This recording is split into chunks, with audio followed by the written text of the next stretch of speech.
يا أيها الذين آمنوا صلوا عليه وسلموا تسليما اللهم سيدنا مولانا محمد وعلى آل سيدنا مولانا محمد اللهم صل على مولانا محمد وعلى آل سيدنا مولانا মনটা যদি হইতো প্রবল হাওয়া হইতো যদি সবর কবুত মেঘের দানায় পাঠিয়ে দিতাম মেঘের দানায় পাঠিয়ে দিতাম মদিনারি পথে যেথায় আমার প্রিয় নবী ঘুমায় নিরন্তর আল্লাহুম্মা সাল্লি আলা সাইয়্যিদিনা মাওলানা মুহাম্মদ ওয়া আলা আলি সাইয়্যিদিনা মাওলানা মন ময়ূরী পশ্চিমেতে যেও আমার সালাম নবীর দেশে দিও মন ময়ূরী পশ্চিমেতে যেও আমার সালাম নবীর দেশে দিও রওজা জিয়ারতের আশায় রওজা জিয়ারতের আশায় পিয়াসী অন্তর যেথায় আমার প্রিয় নবী ঘুমায় নিরন্তর আল্লাহুম্মা সাল্লি আলা مولانا محمد وعلى آل سيدنا مولانا محمد بلغ العلا بكماله كشف الدجى بجماله حسنت جميع خصاله صلوا عليه وآله سبحان الله وبحمده سبحان الله العظيم سبحان الله وبحمده سبحان الله العظيم اللهم صل على محمد وعلى آل محمد كما صليت على إبراهيم وعلى آل إبراهيم إنك حميد مجيد اللهم بارك على محمد وعلى آل محمد كما باركت على إبراهيم وعلى آل إبراهيم إنك حميد مجيد ঐতিহ্যবাহী বাতিবারা পৈত মাহমুদিয়া হাফিজিয়া দাখিল মাদ্রাসার উদ্যোগে আয়োজিত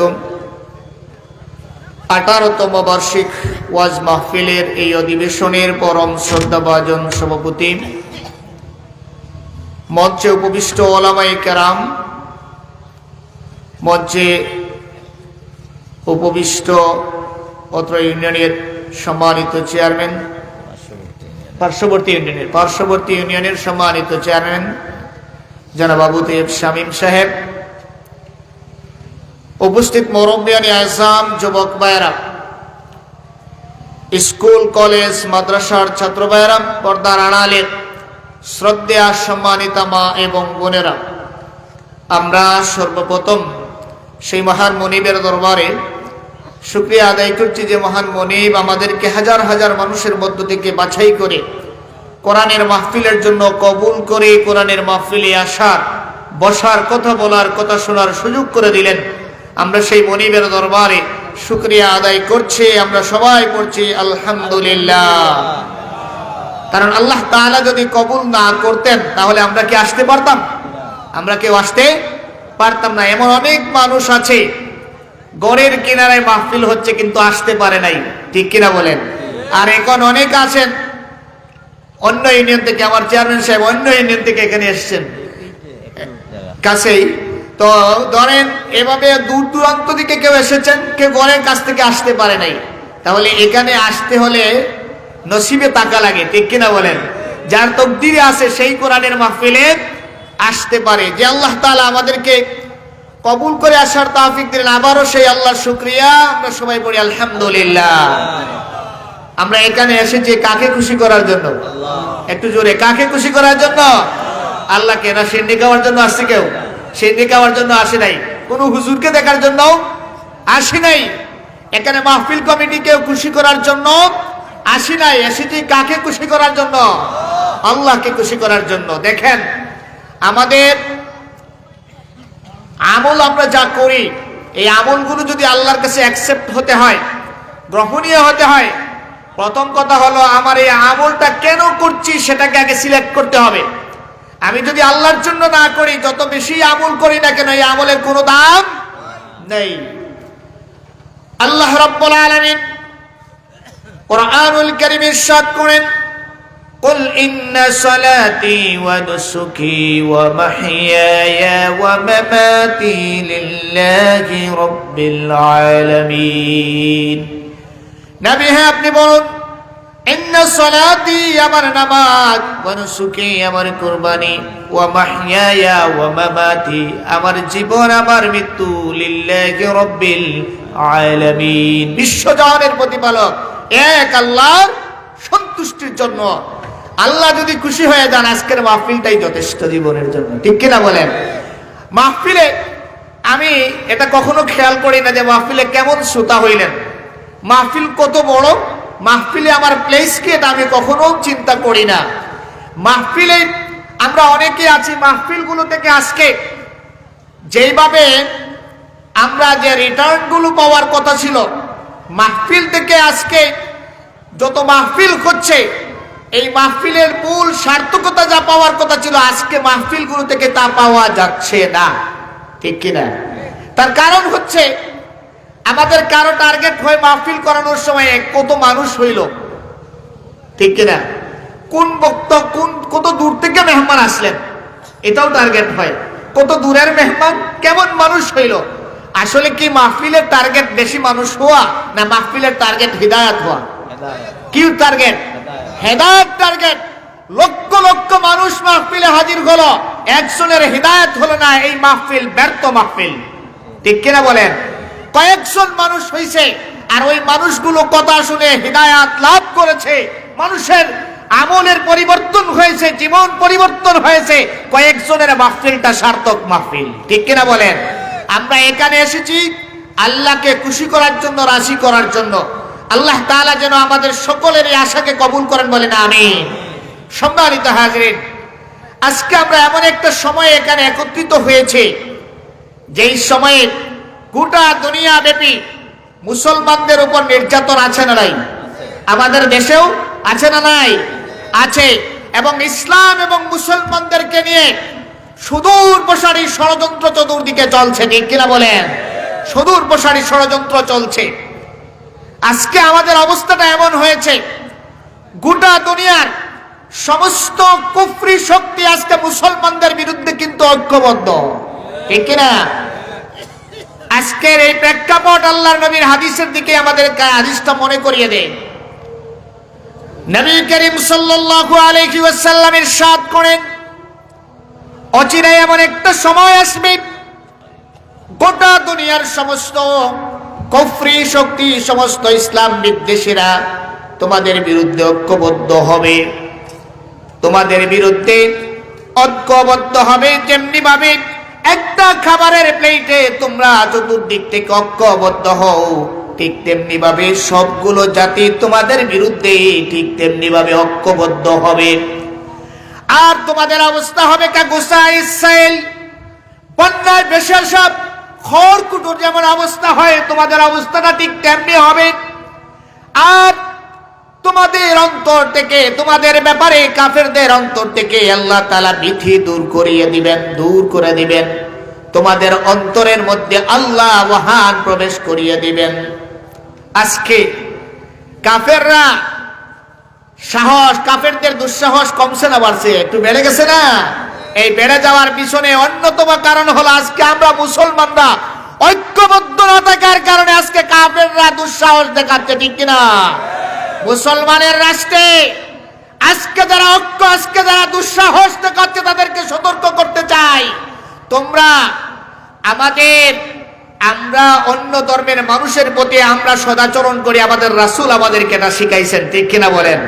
আল্লাহর রাসূল বলেছেন কোন দেশে যদি সংখ্যাগরিষ্ঠ মুসলমান হয় তাহলে এই দেশের অন্য ধর্মাবলম্বীদের নিরাপত্তা দেওয়ার দায়িত্ব মুসলমানদের, ঠিক কিনা বলেন? আমরা সেই জন্য তাদের গির্জা, তাদের পেগুড়া, তাদের মন্দির, এইগুলোর নিরাপত্তা আমরা মুসলমান দিয়েছি। কিন্তু এটা যদি কেউ আমাদের দুর্বলতা ভাবে তাহলে তারা বুকার স্বর্গে বাস করে, ঠিক কিনা? এটাকে দুর্বলতা ভাববা না, এটা আমাদের রাসূল শিখাইছেন, তাই করি। কিন্তু যদি এটা তোমরা আমাদের দুর্বলতা ভেবে মুসলমানদের উপর আঘাত করার চিন্তা করো, বন্যায় ভেসে যাওয়ার মতো অবস্থা তোমাদের হবে, চিহ্ন খুঁজে পাওয়া যাবে না, ঠিক কিনা? হাজিরিনে কেরাম,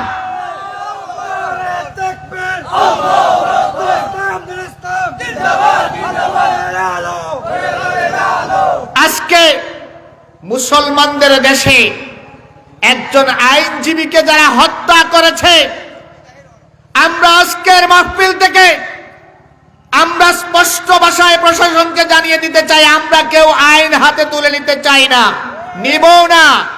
প্রশাসন যেন এইটার সাথে যে বা যারা জড়িত এদের সবাইকে যেন ধরে হত্যাকারীদেরকে যেন ফাঁসির কাস্টে ঝুলানো হয়, এই দাবি আমরা করছি, ঠিক কিনা বলেন? সম্মানিত হাজিরিন, আমরা উস্কানি দিতে চাই না। এদেশের ওলামায়ে কেরাম যদি জাতিকে এইভাবে নম্রতা ভদ্রতা শিখায় আর জাতিকে যদি কন্ট্রোল না রাখতেন তাহলে যা কিছু করা হয়েছে এই 2 দিনেই সারা বাংলাদেশ তছনছ হয়ে যেত, ঠিক কিনা বলেন? 2 দিনে তছনছ হয়ে যেত। আজকে আমরা 2টা কারণে আমাদের এই অবস্থাটা হয়েছে। আজকে আমাদের মুসলমানদের ভিতরে কিছু মুনাফিক ঢুকে পড়েছে, ঠিক কিনা? মুসলমানদের সাথে যখন মিশে বলে আমরা মুসলমান, আল্লাহ তো মুনাফিকদের চরিত্র বলছেন না, ওয়াইদা লাকুল্লাযীনা আমানু ক্বালু আমান্না ওয়াইদা খালাউ ইলা শায়াতিনিহিম ক্বালু ইন্না মাআকুম ইন্নামা নাহনু মুস্তাহজিউন। আল্লাহ রাব্বুল আলামিন কোরআনুল কারীমে যা বলেছেন, এখন ভিডিও ফুটেজ আপনি পত্রিকার কাটিং গুলো মেলায়া দেখবেন, মুসলমানদের সাথে যারা নামাজ পড়তো ওই মানুষগুলো হিন্দু সাজিয়া ইসকনের মিছিলে গিয়া মিছিল দেয়, ঠিক কিনা? আল্লাহ বলেছেন ইজা লাকুল্লাযীনা আমানু ক্বালু আমান্না, মুসলমানদের সাথে মসজিদে যায় আবার গিয়া ইসকনের মিছিলেও গিয়া অ্যাটেন্ড করে, ঠিক কিনা বলেন? হিন্দু সাজিয়া হিন্দুর মিছিল বড় দেখাইতে এই সবগুলো সনাতন ধর্মাবলম্বী নয়, এই সবগুলো ইসকন নয়। ইসকনের নামে অনেক মুনাফিক ওই মিছিলগুলোর মধ্যে আছে, ঠিক কিনা বলেন? অনেকে তো পত্রিকায় চিহ্নিত করে এগুলো দেখা দিছে না। আল্লাহ কোরআনে বলছেন মুসলমানদের সাথে মিশলে বলে আমরা মুসলমান, আর যখন ওই সমস্ত কাফেরদের সাথে মিলিত হয় তখন বলে কালু ইন্না মাআকুম, আমরা তোমাদের সাথে আছি। এমন মুনাফিক আমাদের সমাজে আছে না নাই? আছে না নাই? এই মুনাফিক গুলো সবচাইতে বেশি ইসলামের ক্ষতি করতেছে, ঠিক কিনা বলেন? এদেরকে চিনে রাখতে হবে, এদেরকে চিনে রাখতে হবে। হাজিরিনে কেরাম, আল্লাহর নবী বললেন তোমাদের অন্তর, কাফেরদের অন্তর থেকে তোমাদের পিছিয়ে আল্লাহ তাআলা দূর করে দিবে। আর আল্লাহর নবী বললেন তোমাদের অন্তরে আল্লাহ ওহান প্রবেশ করিয়ে দিবেন। সাহাবী জিজ্ঞেস করেন ইয়া রাসূলুল্লাহ, ইয়া হাবিবাল্লাহ, মাল ওয়াহান, ওয়াহান কি? আল্লাহর নবী বললেন হুব্বুদ দুনিয়া ওয়া কারাহিয়াতুল মাউত। ওহান হচ্ছে হুব্বুদ দুনিয়া, দুনিয়া প্রীতি, ওয়া কারাহিয়াতুল মাউত, আর মৃত্যুকে অপছন্দ করা। এই দুইটা জিনিস আজকে দুনিয়ার ভালোবাসার কারণে, দুনিয়ার স্বার্থের কারণে দেখা যায় কাফেরদের সাথে আঘাত করতেও কোনো মুসলমান ভয় করে না, ঠিক কিনা?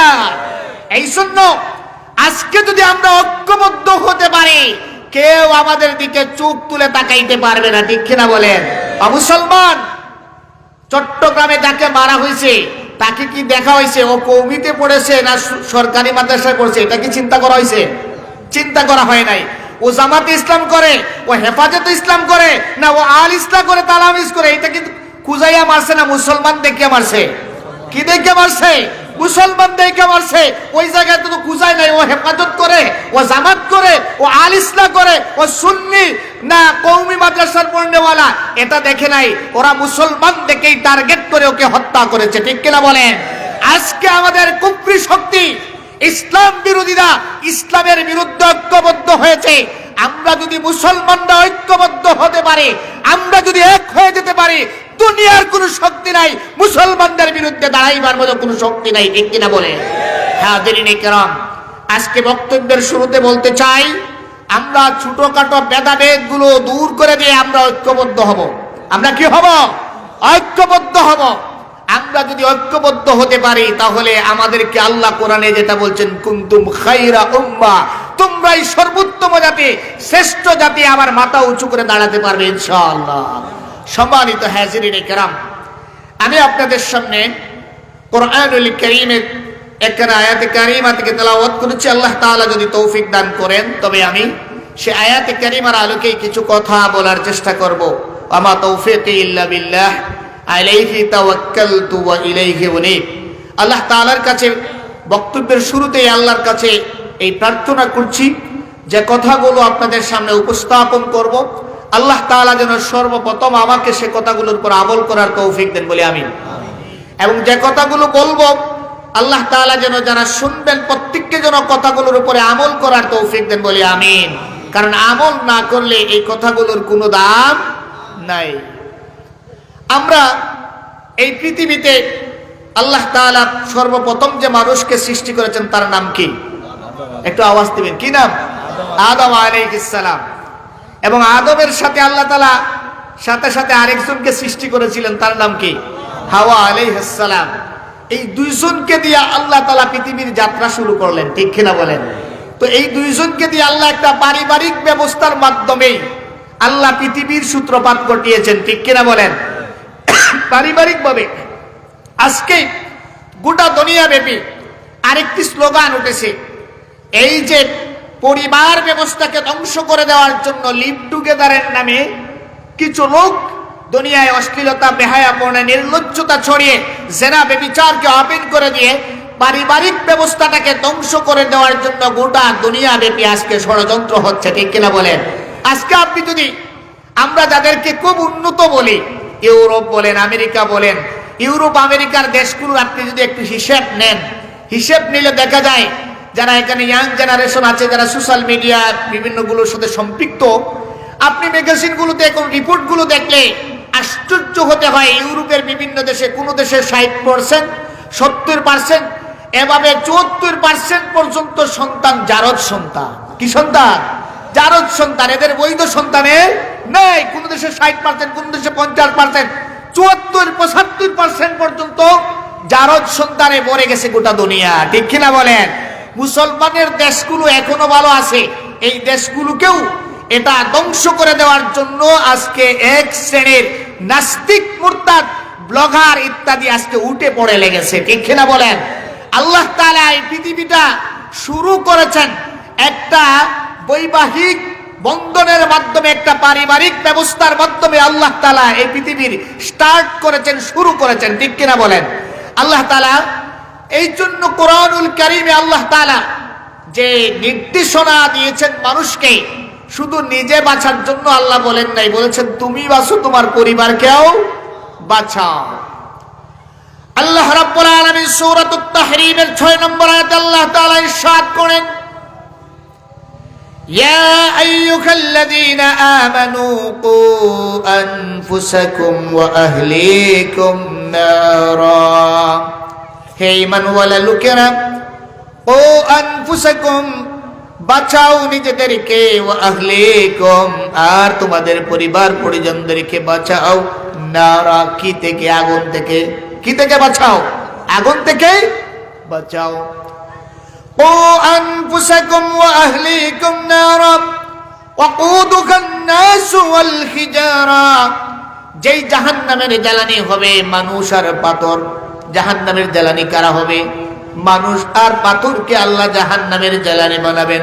আল্লাহ বলছেন সেই জাহান্নাম থেকে নিজে বাঁচো, নিজের পরিবারকে বাঁচাও, জাহান্নামের আগুন থেকে বাঁচাও। দেখেন, আজকে আমরা যারা আল্লাহর পথে মানুষকে ডাকে, যারা আল্লাহর পথে মানুষকে ডাকে, মাঝে মধ্যে একটু যদি কোনো মানুষ চিন্তা করে যে এই মানুষগুলোকে মানুষ এত গালি দেয়, এই মানুষগুলোকে মানুষ এত নির্যাতন করে, এই মানুষগুলোকে তাদের দলের নেতা, তাদের শীর্ষস্থানীয় সামনের সারির মানুষগুলোকে দুনিয়া থেকে উঠিয়ে দেয়, এরপরে এই মানুষগুলোকে জেলখানায় পুরে, তারপরেও এরা মানুষকে আল্লাহর দিকে ডাকা বাদ দেয় না। যারা দিনের দিকে মানুষকে আহ্বান করে গোটা দুনিয়া ব্যাপী, বাদ দেয় না। এরা এই কাজগুলো কেন করে আহাম্মকের মতো? দেখতে তো কথাটা এমনই মনে হয়, ঠিক কিনা বলেন? মনে হয় এমনই, কিন্তু এরা কেন ডাকে? এরা কি আসলে আহাম্মকের মতো ডাকে কিনা? আপনি একটু চিন্তা করেন। আপনার বাড়ির পাশেই, মনে করেন আপনার বাড়িতে গতকাল রাতে আপনার বাড়িতে বড় একটা অনুষ্ঠান হয়েছে। আপনার বাড়িতে 10টা গরু দিয়ে সেন্ডি হয়েছে, বিবাহের খাওয়া দাওয়ার আয়োজন হয়েছে। ওইখানে রান্না বান্না করতে যায় চুলার মধ্যে 2 দিন ধরে আগুন জ্বলতেছে। এখন আগুন যেই জায়গায় আপনি জ্বালাইছেন, ওই জায়গায় আগুনের অবস্থাটা, ওই চুলার আগুনটা রান্না বান্না শেষ করে দেওয়ার পরেও ওখানে যে আগুনগুলো থাকবে, ওটা কয়েকদিন, 2-4 দিন পর্যন্ত আগুন থাকে, ঠিক কিনা? আগুন জ্বলতেছে, কয়লাগুলো চলে ধাউ ধাউ করে, লাল টকটক হয়ে আসে, হয় না? এমন লাল টকটক হয়ে আসে। এখন চুলার মধ্যে লাল টকটক হয়ে আছে কয়লাগুলো। আপনি একটু চিন্তা করলেন, হঠাৎ করে আপনি তাকায় দেখলেন আপনার পাশের ঘরে ছোট্ট একটা 1 বছরের 1.5 বছরের ভাতিজা, ছোট্ট ভাতিজাটা দৌড়ে দৌড়ে ওই আগুনের কিনারায় আসছে। সেই আগুনগুলো দেখে লাল টকটক, ছোট্ট বাচ্চা এমন আগুন দেখলে আগুনটা ধরতে চাইবে কি চাইবে না? চাই কি চায় না? সে আগুন থেকে মনে করে এটা খুব সুন্দর, ধরতে চায়। সে আগুন দেখে আগুনটা ধরতে চায়।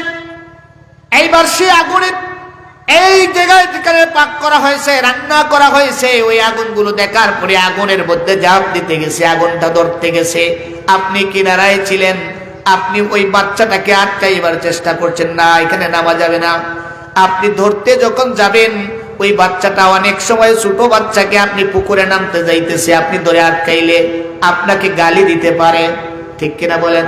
ছোট বাচ্চা, সে বুঝে, সে মনে করবে আমি ওখানে নামতে চাই, ও আমাকে বাধা দেয়, সে গালি দিবে। ছোট্ট বাচ্চা, সে আপনাকে গালি দিতে পারে। তাইলে কি আপনি গালি দেওয়ার কারণে আপনি তাকে ওখানে রেখে চলে আসবেন? রেখে চলে আসবেন? রেখে আসবেন না। গালি দেওয়ার পরে বলবেন, বাবারে গালি দিলেও তোরে আমি রাইখা যাইতে পারি না, কারণ তোরে যদি ওই জায়গায় রাইখা যাই আর যদি তুই আগুনের মধ্যে পড়ে মারা যাস, তোর বাবা আমার বিরুদ্ধে মার্ডার কেস দেবে, ঠিক কিনা বলেন? বলবে তুমি জেনে শুনে আমার বাচ্চাটাকে হত্যা করেছো। এইবারে ছোট্ট বাচ্চাটা আগুন ধরতে যায় অথবা পুকুরে নামতে যায়, আপনি আটকাইছেন, গালি দিয়েছে, আপনি ছেড়ে দেন নাই, আপনি হাত দিয়া ধরছেন, আপনার হাতের মধ্যে কামড় দিয়েছে। অনেক সময় ছোট বাচ্চা কামড় দেয়, যাইতে চায় কামড় দেয়, আপনি কামড় খায়াও ওই বাচ্চাটাকে ধরে আটকাইবেন, আপনি ওই বাচ্চাটাকে ছেড়ে দিবেন না, ঠিক কিনা?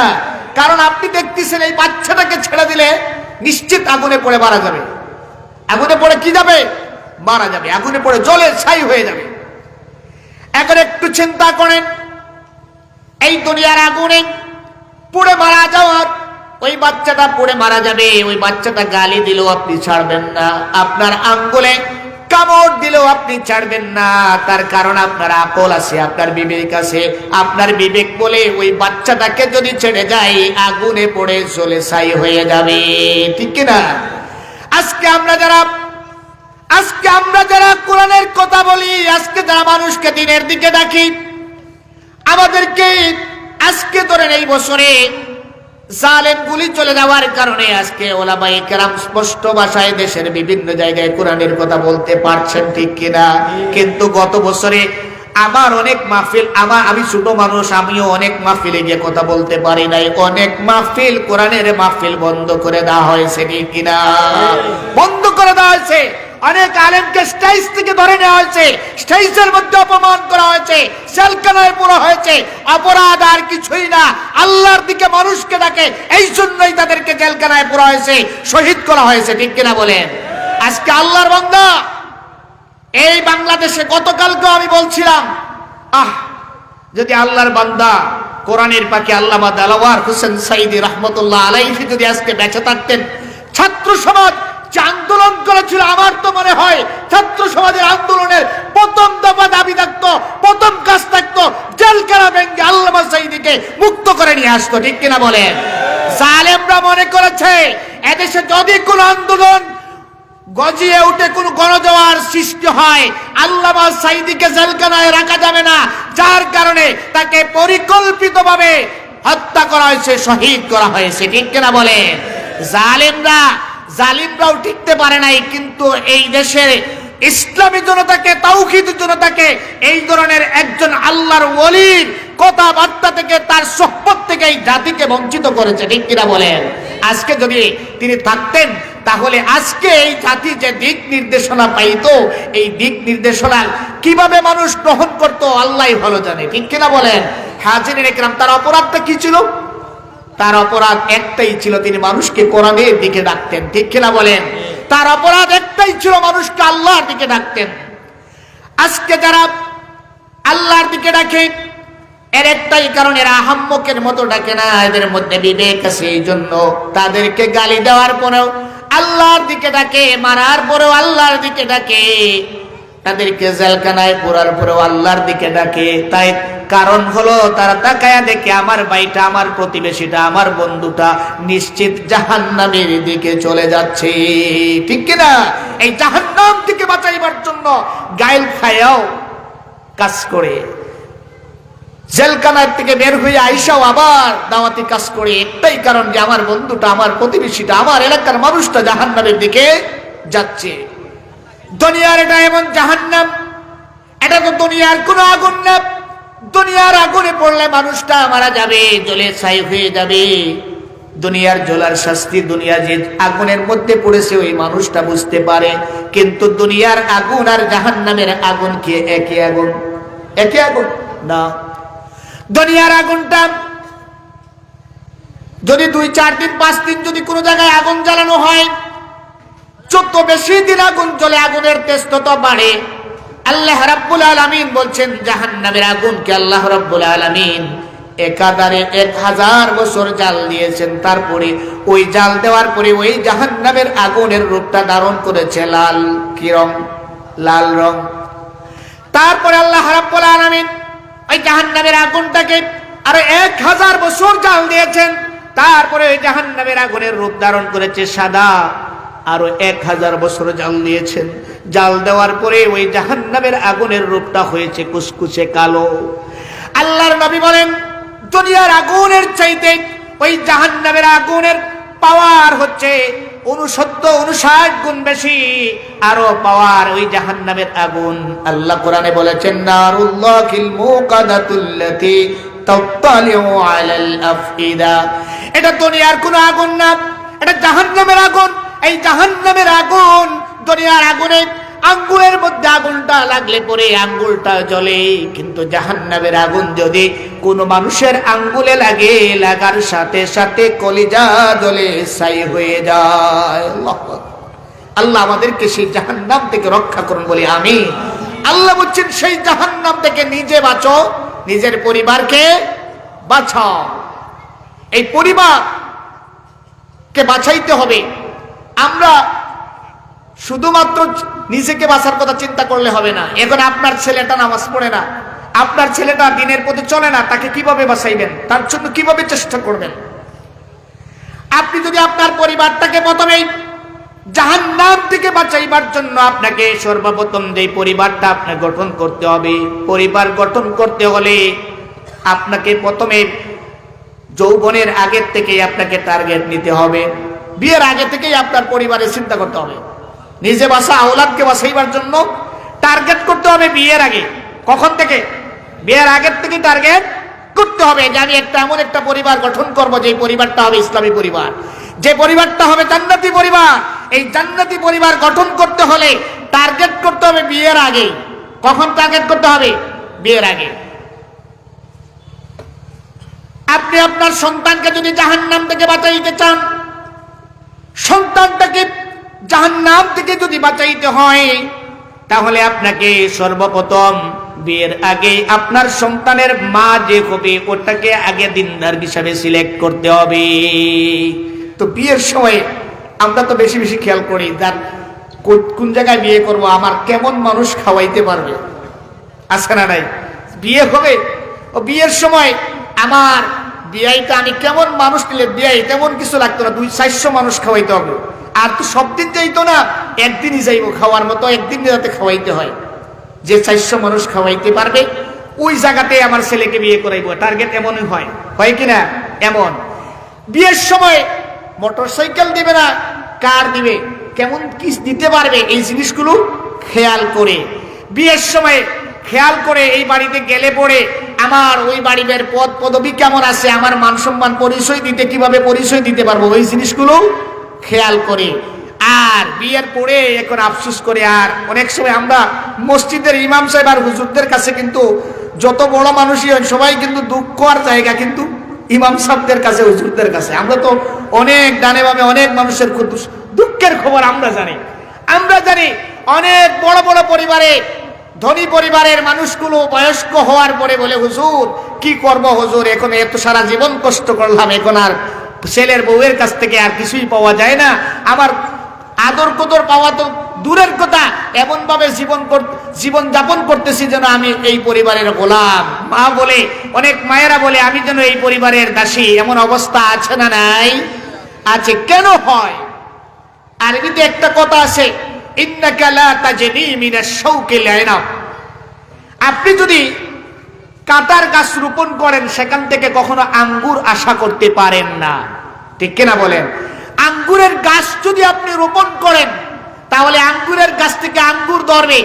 আর আপনি যদি একটা কাঁটা বা গোছার গাছ রোপণ করেন তাহলে গোটা গোছার গাছ অথবা কাঁটার গাছ যদি রোপণ করেন সেখান থেকে আপনি কাঁটাই পাবেন, আর কিছুই পাবেন না।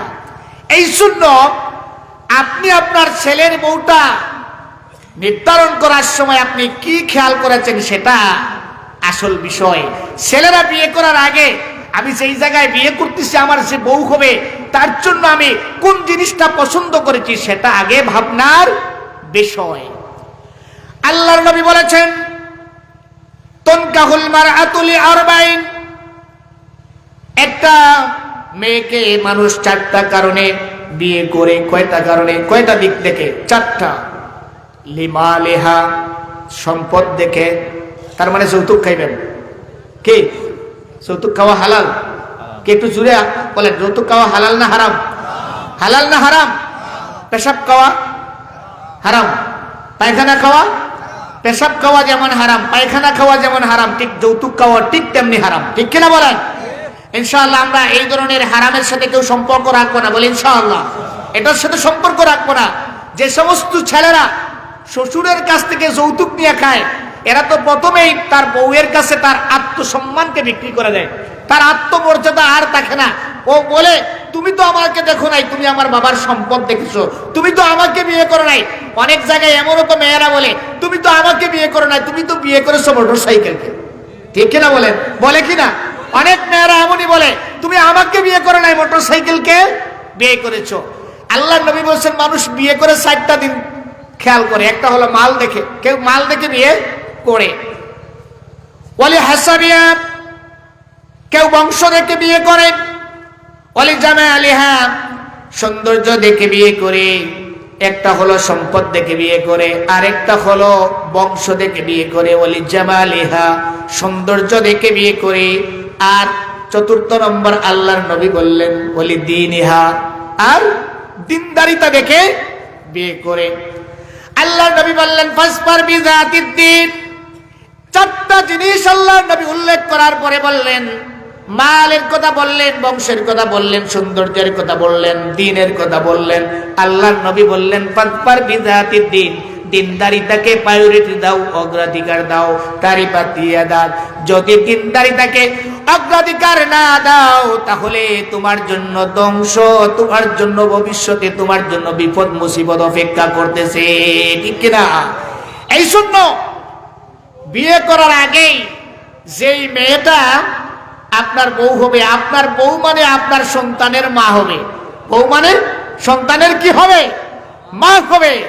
সন্তানের প্রথম আপনার আওলাদের যদি অধিকারের কথা বলি, আওলাদের প্রথম অধিকার হলো তার জন্য একটা ভালো মা উপহার দেওয়া, দিনদার একটা মা উপহার দেওয়া।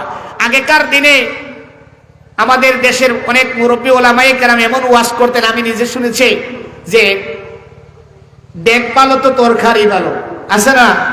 দেখ ভালো তো তরকারি ভালো।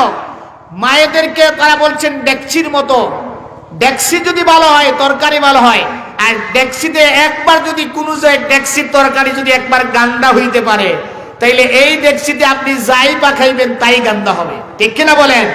এই জন্য মা যদি ভালো হয় সন্তান ভালো হয়, মা যদি খারাপ হয়, মা যদি চরিত্রহীন হয়, মা যদি পরকিয়া করে, ওর মেয়ে, মা একটা ছেলের সাথে পুরুষের সাথে পরকিয়া করলে মেয়ে 5টা ছেলের সাথে পরকিয়া করবে। ঠিক কিনা বলেন? এই জায়গাতে এই জন্য পরিবার গঠনের জন্য, পরিবারকে জাহান্নাম থেকে বাঁচাইবার জন্য সর্বপ্রথম বিয়ের আগেই আপনাকে সিলেক্ট করতে হবে, এমন জায়গায় বিয়ে করব, এমন মেয়েকে বিয়ে করব যে মেয়েটার মধ্যে দিনদারিতা আছে, যে মেয়েটার মধ্যে আল্লাহ ভীতি আছে। এমন মেয়ে যদি বিয়ে করতে পারেন, এমন মেয়ে যদি ছেলের বউ হিসেবে করে আনতে পারেন, তাহলে এই ঘরটার মধ্যেই জান্নাতি পরিবেশ তৈরি হবে। বলি ঠিক কিনা? হাজিরিনে কেরাম, তাহলে প্রথম যে কাজটা হলো পরিবারকে জাহান্নাম থেকে বাঁচাইবার জন্য পরিবার গঠনের শুরুতেই দিনদার মহিলা দেখে বিয়ে করতে হবে। দিনদার মহিলা দেখে কি করতে হবে? বিয়ে করতে হবে। ছেলেকে বিয়ে করাইতে হবে দিনদারিতা দেখে। এরপরে আপনাকে যদি পরিবারকে জাহান্নাম থেকে যদি বাঁচাইতে হয়, তাহলে আপনার পরিবারের মধ্যে সন্তানদেরকে অবশ্যই অবশ্যই কোরআন শিখাইতে হবে, দিন শিখাইতে হবে। যেই ছেলেটা আল্লাহকে ভয় করে, যেই সন্তান আল্লাহকে ভয় করে, ওই সন্তান কোনোদিন তার মা বাবার সাথে কখনো খারাপ আচরণ করতে পারে না। ঠিক কিনা? আমরা সন্তানের জন্য সন্তানকে পরীক্ষায় ভালো রেজাল্ট যদি করে পুরস্কার দেই, বাবা তুমি যদি এবার ফার্স্ট হইতে পারো তোমার জন্য সাইকেল, বাবা তুমি যদি ফার্স্ট হইতে পারো তোমার জন্য এবার ভালো পাঞ্জাবি, বাবা তুমি যদি এবার ফার্স্ট হইতে পারো তোমার নিয়ে কক্সবাজার। কিন্তু খুব কম আমরা অভিভাবক আছে যে আমার ছেলেটাকে এভাবে বলছি, বাবা তুমি যদি 1 মাস নিয়মিত জামাতে নামাজ পড়তে পারো তোমাকে একটা সাইকেল উপহার দেব। এই খোঁজখবর নেওয়ার মতো পিতা গার্ডিয়ান আমরা অনেক কম আছি। ঠিক কিনা বলেন? অথচ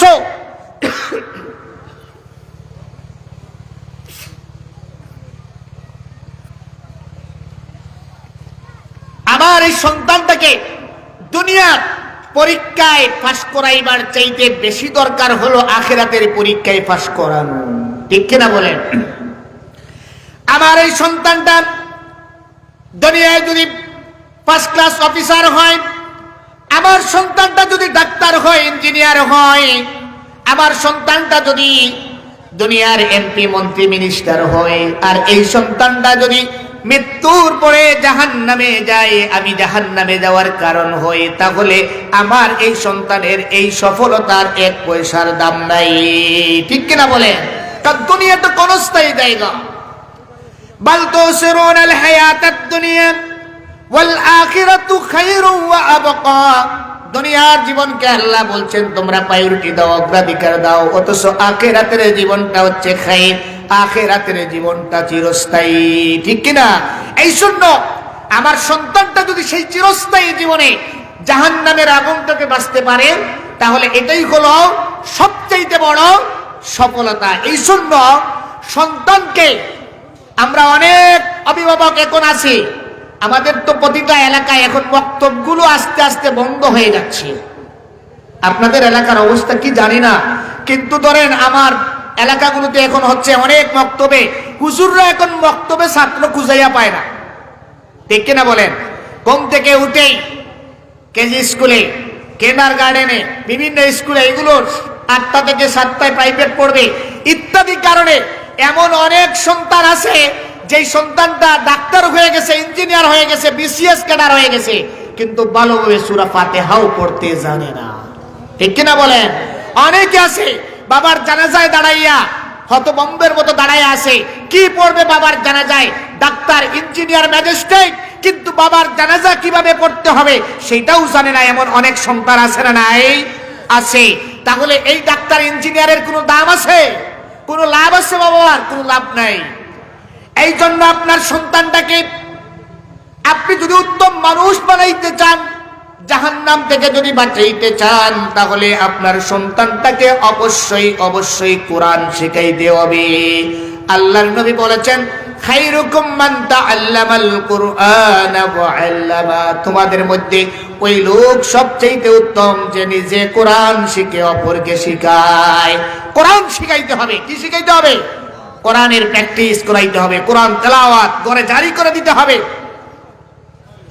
এরপরে সন্তানকে নামাজ শিখাইতে হবে। কি শিখাইতে হবে? নামাজের প্র্যাকটিস করাইতে হবে।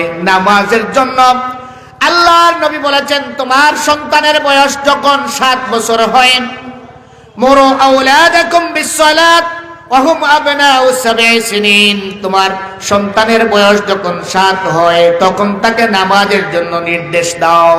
কত বছর? 7 বছরে। 7 বছরে নামাজের নির্দেশ দাও, উৎসাহ দাও, বাবা চলো আমার সাথে নামাজে। বাবা নামাজ পড়লে তোমাকে আমি একটা পাঞ্জাবি দিব, তুমি যদি নামাজ জামাতে পড়ো তাহলে একটা সাইকেল দিব। এভাবে উৎসাহ দিয়ে, উদ্দীপনা দিয়ে নামাজ পড়াইতে হবে, ঠিক কিনা বলেন? আমাদের একটা বদভ্যাস আছে, আমাদের গ্রামে গঞ্জে মসজিদগুলোতে ছোট বাচ্চা আসলে, অনেক মুরব্বী চাচারা আছেন, ছোট বাচ্চা যদি একটু দুষ্টুমি করে, বকাঝকা করে, এমন আছে না নাই? আল্লাহর ওয়াস্তে ছোট্ট ছোট্ট বাচ্চারা মসজিদে আসলে কখনো বকবেন না, এদেরকে ধমক দিবেন না। হয়তো এমন হইতে পারে আপনার এক ধমকের কারণে একটা বাচ্চা মসজিদে নামাজি হওয়ার কথা ছিল, নামাজে আসার কথা ছিল, আপনার ধমকের কারণে ও চিরতরে মসজিদ ছেড়ে দিতে পারে, ঠিক কিনা বলেন? এই জন্য কোনো বাচ্চা মসজিদে আসলে দুষ্টুমি করতেই পারে, বাচ্চা দুষ্টুমি করতেই পারে। দুষ্টুমির পরে আপনি একটু তাকে বোঝান, আপনি তাকে একটু চকলেট খাওয়ায় বলেন, বাতিজা তুমি চকলেট খাও, আর মসজিদে আসলে দুষ্টুমি করো না। আপনি যদি এভাবে বলেন, মসজিদে আসার পরে যদি আমরা, আপনার বাতিজাটা আসছে, আপনার প্রতিবেশীর একটা বাচ্চা আসছে, ওই বাচ্চাটা যাওয়ার সময় দোকানে গিয়ে যদি আমরা একটু চলো তুমি আজকে মসজিদে আসছো, তোমাকে একটা চকলেট খাওয়াই, ও বলবে মসজিদে গেলে লোকেরা খুব মহব্বত করে, মসজিদে গেলে চকলেট দেয়। আপনি কল্পনা করতে পারেন মুসলমানের সন্তানগুলোকে আজকে গির্জায় নিয়ে খাবার দিচ্ছে, চকলেট দিচ্ছে, পুরস্কার দিচ্ছে। এভাবে অনেক মুসলমানের সন্তানকে আজকে খ্রিস্টান বানাচ্ছে, আজকে হিন্দু বানাচ্ছে, আজকে অন্যান্য ধর্মে দীক্ষিত করছে। আমরা সেই দিকে কখনো খেয়াল করছি না, ঠিক কিনা বলেন? হাজিরিনে কেরাম, এই জন্য আমাদের প্রজন্মকে যদি রক্ষা করতে হয়, এই প্রজন্মকে মসজিদমুখী বানাইতে হবে। এই জন্য প্রয়োজনে যারা বাচ্চারা আসবে উৎসাহ দিবেন।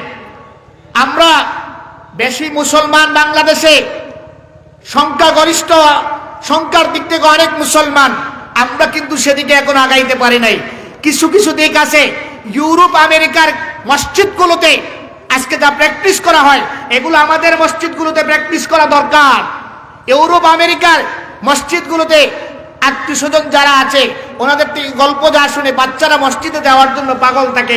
ওখানে গেলে তারা অনেক আনন্দ করার সুযোগ পায়, বাচ্চারা চকলেট পায়, অনেক ভালো ভালো খাবার দেওয়া হয়, যার কারণে জুমার দিন আসতে পরে মসজিদে যাওয়ার জন্য বাচ্চারা পাগল থাকে। আমাদের মসজিদগুলোতেও এই প্র্যাকটিসগুলো শুরু করা দরকার, ঠিক কিনা বলেন? এগুলো করা দরকার। আল্লাহর নবী বলছেন, মুরু আওলাদাকুম বিসসালাত, তোমাদের সন্তানদেরকে নামাজের জন্য নির্দেশ দাও। ওয়াহুম আবনাউ সাবঈ সিনিন, যখন তাদের বয়স কত? 7। আর যদি 7 বছর থেকে আপনি নামাজের জন্য নির্দেশ দিবেন, বুঝাইবেন, আপনি বুঝাইতে বুঝাইতে এরপরেও নামাজ পড়ে না, ওয়াদরিবুহুম আলাইহা, যদি দেখা যায় 10 পর্যন্ত বয়স চলে যায়, প্রয়োজনে মৃদু আঘাত করেও তাকে মসজিদে নেওয়া লাগবে, ঠিক কিনা বলেন? প্রয়োজনে একটু মারতে হবে, মৃদু আঘাত, এমন মাইর না যে মাইরের কারণে আর নামাজও শেষ, আপনাকেও আর করে না। এটা এমন ভাবে মারবেন যে সে বুঝে যেন আমাকে শাসন যা বোঝায়, শাসন যা বোঝায়, মৃদু আঘাত করে আপনি তাকে একটু প্রয়োজনে একটু আঘাত করবেন, মারবেন। আমরা মসজিদে নামাজে যাই না এই জন্য কোনো বাচ্চাদেরকে মারছি, ইতিহাস খুব কম পাওয়া যাবে। স্কুলে যায় না এই জন্য পিটাইছি, ঠিক কিনা বলেন? এখানে অনেক বাবা হয়তো থাকবেন, পড়ার টেবিলে বসে না পিটাইছি, স্কুলে যায় না পিটাইছি, মসজিদে যায় না পিটাইছি, এমন বাবা কম কম পাওয়া যাবে। এই জন্য নামাজের জন্য এমনি ভাবে আপনি যদি বুঝাইবেন, নির্দেশ দিবেন, উৎসাহ দিবেন, পুরস্কার দিবেন, তাও হয় না, প্রয়োজনে পিটাইবেন, পিটাইয়াও নামাজে নিতে হবে। কেন? যে আমার কলিজার টুকরা সন্তান, এই সন্তানটা যদি নামাজ না পড়ে তাহলে জাহান্নামের আগুনে জ্বলবে, ঠিক কিনা বলেন? আল্লাহ বলছেন, কু আনফুসাকুম ওয়া আহলিকুম নারা, নিজে বাঁচো, নিজের পরিবারকে জাহান্নামের আগুন থেকে বাঁচাও। নিজে যদি বাঁচতে হয়, নিজে যেমন নামাজ পড়তে হবে, পরিবারকেও নামাজি বানাইতে হবে। এরপরে আল্লাহর নবী বলছেন, যখন বয়স 10 হয়ে যায় তখন তাদের বিছানাটাও পৃথক করে দাও। তাদের বিছানা কি করে দাও? পৃথক করে দাও। আপনি যদি সামর্থ্য থাকে তাহলে আপনার প্রত্যেকটা সন্তানের জন্য পৃথক পৃথক বিছানার ব্যবস্থা করবেন। এটা এই জন্য তার চরিত্রকে হেফাজতের জন্য, চরিত্রকে কি করার জন্য? হেফাজতের জন্য। অনেক মাদ্রাসাগুলোতে আছে, জানি না এখানেও হাফিজি মাদ্রাসা আছে, আমি পরামর্শ দিব। মাদ্রাসাগুলোতে আমাদের অনেক মাদ্রাসায় দেখা যায় 2টা 4টা 5টা বাচ্চা একসাথে ঘুমায়, একই খাতার নিচে ঘুমায়, একই লেপের নিচে ঘুমায়। এটা তাদের চরিত্র ধ্বংসের কারণ হয়ে দাঁড়ায়, যার কারণে অনেক সময় এরা বিভিন্ন গুনাহে জড়িত হয়, বিভিন্ন গুনাহে জড়িত হয়।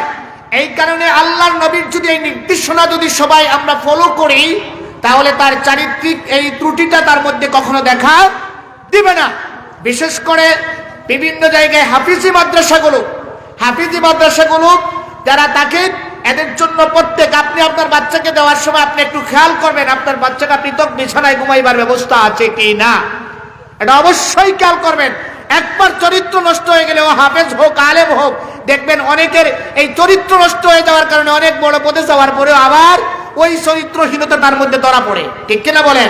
এই জন্য আল্লাহর নবীর নির্দেশনা, আল্লাহর নবী বলছেন, পুরুষ হোক 2 জন পুরুষ এক কাতার নিচে ঘুমাবে না, মহিলা হোক 2 জন মহিলা এক কাতার নিচে ঘুমাবে না। এটা তার চরিত্রের হেফাজতের জন্য আল্লাহর নবী বলেছেন।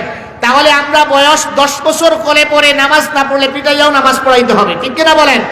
আল্লাহ রাব্বুল আলামিন বলছেন, জাহান্নামীরা যখন জাহান্নামে যাবে তাদেরকে জিজ্ঞেস করা হবে, মা সালাকাকুম ফি সাকার, জাহান্নামে আসছো কেন? তারা কি বলবে? লাম নাকু মিনাল মুসাল্লিন, আমরা মুসল্লি ছিলাম না। তাহলে জাহান্নাম থেকে নিজে বাঁচতে হলে নামাজ পড়া লাগবে, ঠিক কিনা বলেন? জাহান্নাম থেকে নিজে বাঁচতে হলে নামাজ পড়তে হবে নিজে। জাহান্নাম থেকে আওলাদদেরকে বাঁচাইতে হলে আওলাদদেরকে নামাজি বানাইতে হবে। জাহান্নাম থেকে নিজের স্ত্রীকে বাঁচাইতে হলে স্ত্রীকে নামাজি বানাইতে হবে। জাহান্নাম থেকে নিজের ভাই বেরাদরকে বাঁচাইতে হলে অবশ্যই তাদেরকে নামাজি বানাইতে হবে, নামাজি বানাইতে হবে। জাহান্নামে যাওয়ার কারণ আল্লাহ তাআলা বলছেন, পরিবারকে যদি জাহান্নাম থেকে বাঁচাইতে চাও এদেরকে নামাজি বানানো লাগবে। এখন আসেন, পরিবারকে যদি জাহান্নাম থেকে বাঁচাইতে চাই তাহলে আমাদের আর কি করা লাগবে? অবশ্যই অবশ্যই পরিবারের প্রতিটা সদস্যদেরকে পর্দা মেনে চলা শিক্ষা দিতে হবে, পর্দা মেনে চলার শিক্ষা দিতে হবে। নবী করিম সাল্লাল্লাহু আলাইহি ওয়াসাল্লাম হাদিস শরীফে আল্লাহর নবী বলেছেন, সালাসাতুন লা ইয়াদখুলুনাল জান্নাহ আল আকুলি বিওয়ালিদাইক ওয়াদ-দায়ুস ওয়া রাজুলাতুন নিসা। আল্লাহর নবী বলেন, তিন শ্রেণীর মানুষ জান্নাতে যাইতে পারবে না। কয় শ্রেণীর মানুষ? তিন শ্রেণীর মানুষ জান্নাতে যাইতে পারবে না। এর মধ্যে এক শ্রেণী হলো আল আকু বিওয়ালিদাইক, পিতামাতার অবাধ্য সন্তান, যারা মা বাবার কথা শোনে না। বাপ বলে পূবে দিয়া যাও, ছেলে যায় পশ্চিমে। বাপ বলছে পশ্চিমে যাও, ছেলে যায় পূব দিকে। এভাবে মা বাবার কথার অবাধ্য। দেখেন, মা বাপের অবাধ্য হওয়া এটা যে কবিরা গুনাহ আমরা অনেকেই জানি না। মা বাবার অবাধ্য হওয়া কি গুনাহ? কবিরা গুনাহ, আকবারুল কাবাইর, বড় কবিরা গুনার মধ্যে শিরকের পরেই আল্লাহর রাসূল বলেছেন মা বাবার অবাধ্য হওয়া কবিরা গুনাহ। যেটা ধ্বংসকারী কবিরা গুনার মধ্যে অন্যতম হলো মা বাবার অবাধ্য হওয়া। এই কবিরা গুনাহ যদি খুঁজান, দেখবেন সমাজের মধ্যে অসংখ্য মানুষ, সমাজের অসংখ্য মানুষ মা বাবার অবাধ্যতার কবিরা গুনাহে লিপ্ত। ঠিক কিনা বলেন? অবাধ্যতায় কবিরা গুনাহে লিপ্ত। আল্লাহ রাসূল বলেন মা বাবার অবাধ্য সন্তান জান্নাতে যাইতে পারবে না। এরপরে আল্লাহ রাসূল বলেন দায়ুস জান্নাতে যাবে না। কে যাবে না? দায়ুস। দায়ুস কে? দায়ুসের ব্যাখ্যা হলো, আল্লাহর নবী যেটা ব্যাখ্যা করেছেন সেটা হলো, কোন পরিবারের কর্তা ব্যক্তি তার অধীনস্থ মহিলাদেরকে যদি সে পর্দায় রাখার, তাদের চরিত্র রক্ষা করে চলার ব্যাপারে দায়িত্বশীল ভূমিকা পালন না করে, আর এই মহিলা যদি বেপরদা চলে গুনাহে লিপ্ত হয়, তাহলে এই পুরুষরা হয় দায়ুস। এই পুরুষরা হয় কি? দায়ুস। একটা মহিলা বেপরদা চলার কারণে একটা মহিলা তার সবচাইতে আপন দুইজন মানুষকে জাহান্নামে নিয়ে যায়। একটা মহিলা বেপরদা চলার কারণে তার সবচাইতে আপন দুইজন মানুষকে জাহান্নামে নিয়ে যায়। বলবেন কিভাবে? একটা মেয়ে দুনিয়ায় আসার পরে, একটা মেয়ের কাছে দুনিয়ায় আসার পরে তার কাছে দুনিয়ার সব মানুষের কাছে প্রিয় হয়ে তার বাবা। ঠিক কিনা? এখানে যারা তাদের মেয়ে আছে বুঝতে পারবেন। দেখবেন মেয়েরা মায়ের চাইতে বাপের দিকে ঝুঁকাল বেশি থাকে। ঠিক কিনা বলেন? আমারও মেয়েরা আছে, মায়ের পক্ষে যদি কেউ জিজ্ঞেস করে কার পক্ষে, সবাই আমার পক্ষে চলে আসে। মেয়েরা বাপকে বেশি পছন্দ করে, ফলো করে, অনুসরণ করে, বাপের প্রতি মহব্বত মেয়েদের বেশি থাকে। ঠিক কিনা বলেন? একটা মেয়ে যখন বাবার পরিবারে থাকে, এই মেয়েটা তার কাছে সবচাইতে দুনিয়ার মধ্যে প্রিয় মানুষ থাকে তার বাবা। কিন্তু যদি ওই মেয়েটা বাবার সংসারে থাকার পরে ওই মেয়েটা যদি বেপরদা চলে, তাহলে তার বাপকে দায়ুস বানিয়ে দিচ্ছে। আর তার বেপরদা চলার কারণে তার কাছে তার বাপও জাহান্নামে চলে যাবে। আদ-দায়ুসু লা ইয়াদখুলুল জান্নাহ। এই জন্য মায়েদের কাছে আওয়াজ যাচ্ছে, মায়েরা বোনেরা যদি পর্দা মেনে না চলে, তাহলে তার প্রিয়জনদেরকে জাহান্নামে নিয়ে যায়, সেও জাহান্নামে যায়, তার প্রিয় মানুষদেরকে জাহান্নামে নিয়ে যায়। একটা মেয়ে বেপর্দা চলে, সে জাহান্নামের পথে যেমন চলে, তার বাপটারও জাহান্নামের পথে চালায়। আমাদের সমাজে অনেক মানুষ আছে মসজিদে নামাজ পড়ে, তসবিহ পড়তেছে মসজিদে বসে বসে, আর মেয়ে কোন দিকে যায় কোনো খেয়ালই নাই। বাড়িতে আড্ডা দেয় পুরুষের দল, আর বাপ মসজিদে বসে তসবিহ পড়ে। এমন অনেক বাবা আছে না? নাই? আছে। এই জন্য খেয়াল করতে হবে যে আমরা অবশ্যই, যেভাবে আমার পরিবারকে যদি জাহান্নাম থেকে বাঁচাইতে হয়, আমার পরিবারের মধ্যে মহিলাদেরকে, আমার অধীনস্থ মহিলাদেরকে অবশ্যই পর্দায় রাখতে হবে। নিজেও পর্দা করতে হবে, পরিবারকেও পর্দাশীল বানাতে হবে। একটা মেয়ে যখন বাবার সংসারে থাকে, তার কাছে সবচেয়ে প্রিয় মানুষ হলো তার বাবা। এখন বিয়ে হয়ে গেল, বিয়ে হয়ে যাওয়ার পরে তার লায়াবিলিটি বাপের কাছ থেকে এখন কার কাছে চলে গেল? স্বামীর কাছে চলে গেল। মেয়েদের বিয়ে হওয়ার পরে তার কাছে দুনিয়ার মধ্যে সবচেয়ে প্রিয় মানুষ তার স্বামী। ঠিক কিনা বলেন? বিয়ের পরে অনেক মেয়ে আছে বাপের বাড়ি ছেড়েই দিছে, বাপ ছেড়ে দিছে, মা ছেড়ে দিছে, স্বামী ছাড়ে নাই। ঠিক কিনা বলেন? মেয়েদের বিয়ের পরে তার কাছে দুনিয়ার সবচেয়ে প্রিয় মানুষ তার স্বামী। এখন এই মেয়েটা স্বামীর সংসারে থাকার পরে যদি এই মহিলা যদি পরকীয়ায় লিপ্ত হয়, তাহলে তার স্বামীটা দায়ুষে পরিণত হয়। স্বামী যদি কন্ট্রোল করার জন্য চেষ্টা না করে, স্বামী যদি পর্দায় রাখার ব্যাপারে তাগিদা না দেয়, চেষ্টা না করে, সে যদি উন্মুক্ত ছেড়ে দেয়, তোমার যা ইচ্ছা যেখানে ইচ্ছা চলো, যেভাবে ইচ্ছা চলো, তাহলে ওই স্বামীটা তখন দায়ুষে পরিণত হয়ে যায়। আর দায়ুষে পরিণত হওয়ার মাধ্যমে ওই মহিলাটার সবচেয়ে প্রিয় মানুষ তার স্বামীটাকে জাহান্নামে নিয়ে যায়। এই শূন্য পরিবারকে যদি জাহান্নাম থেকে বাঁচাইতে হয়, পরিবারের মধ্যে অবশ্যই পর্দা মেনটেন করে চলা শিখাইতে হবে। পর্দা মেনটেন করা চলা শিখাইতে হবে। হাজিরিন কেরাম, আমি দূরের মেহমান চলে আসছেন আমাদের এই সিলেটের। এক সময়ে এই সিলেটে কথা বলার মতো 2-4 জন মানুষ ছিলেন। এর মধ্যে শাহজালাল বিজ্ঞান প্রযুক্তি বিশ্ববিদ্যালয়ের ইমাম ও খতিব মতিউর রহমান ভাই, আবু তাইয়্যিব সতপুরি সাহেব, আল্লাহ তাআলা তার কবরকে জান্নাতের টুকরা বানিয়ে দিন বলি আমিন। সতপুরি হুজুর সহ কয়েকজনই ছিলেন, ওনারাই কথা বলতেন। ঠিক কিনা বলেন? আমরা এখন এমন হয়েছে যে কিছু কথা বললে অনেকের হয়তো এমন হয়, আমরা এখন আমাদের মানুষগুলোকে মূল্যায়ন করা ভুলে গেছি। ঠিক কিনা? মূল্যায়ন করতে হবে এদেরকে, এদের কাছ থেকে মেসেজ দিতে হবে, কারণ ওনাদেরকে সবসময় পাওয়া যায়। ঠিক কিনা? সবসময় পাওয়া যায়। আমরা কিন্তু এই জিনিসগুলো খেয়াল করি না, যোগ্য মানুষদেরকে অনেক সময় কদর করি না। এগুলো করতে হবে। আমি আর কথা দীর্ঘায়িত করবো না। 10 মিনিট সময় আছে, কিন্তু মেহমান চলে আসছেন, কিন্তু আমি এর আগে শেষ করবো।